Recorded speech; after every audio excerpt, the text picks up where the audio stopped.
ደክመን ከፍቶን ሆድ ብሶን ነገር ተዘበራርቆብን እንኳን ቢሆን እንዳትረሱ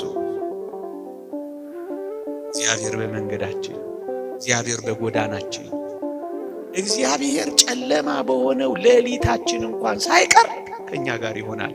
ቅዱስ ያዕቆብ በራእዮችና በመገለጦች የታጀበው እንዲህ ባሉ የመከራ ጊዜያት እኮ ነው። እንዲህ ያሉ በፈተና ጊዜያት እኮ ነው ወገኖቼ። እንዲህ ያሉ የመከራ፣ እንዲህ ያሉ የፈተና፣ እንዲህ ያሉ የጭንቅ ጊዜያት እመኑኝ የበለጠ እግዚአብሔርን ማወቂያ፣ የበለጠ የእግዚአብሔርን መለኮታዊ ጥበቃ፣ የበለጠ እግዚአብሔር ለኛ ምን ያህል ቅርብ እንደሆነ ማረጋገጫ ጊዜያት ነው የሚሆኑት። ያዕቆብን ተመልከቱ።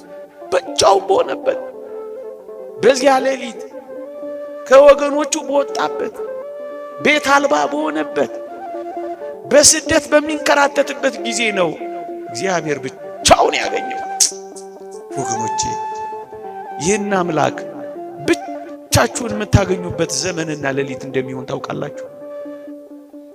ጣዕሙን የምትቀምሱበት በፈተናዎች መካከል እንዳሻገረን በመከራዎች መካከል እንደደረሰልን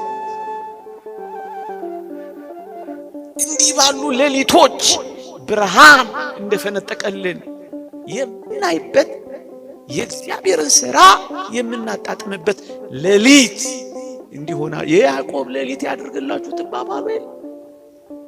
እንዲህ ያለውን ምናልባት በሕይወታችን የሚገጥሙ አስደንጋጭ ሌሊቶች ከእግዚአብሔር ጋር የምንገናኝበት ምርጥ ሌሊቶች ሊሆኑ ይችላሉ። የበለጠ ጸሎት የምታደርጉበት፣ የበለጠ ወደ እግዚአብሔር የምትቀርቡበት፣ የበለጠ የእግዚአብሔርን ሥራ የምታደንቁበት፣ የበለጠ የእግዚአብሔርን ተአምራት የምትቀምሱበት፣ የበለጠ ወደኛ የሚመጣበት ሌሊት እኮ ሊሆን ይችላል። ያዕቆብ እንደዚህ እኮ ነው የሆነው።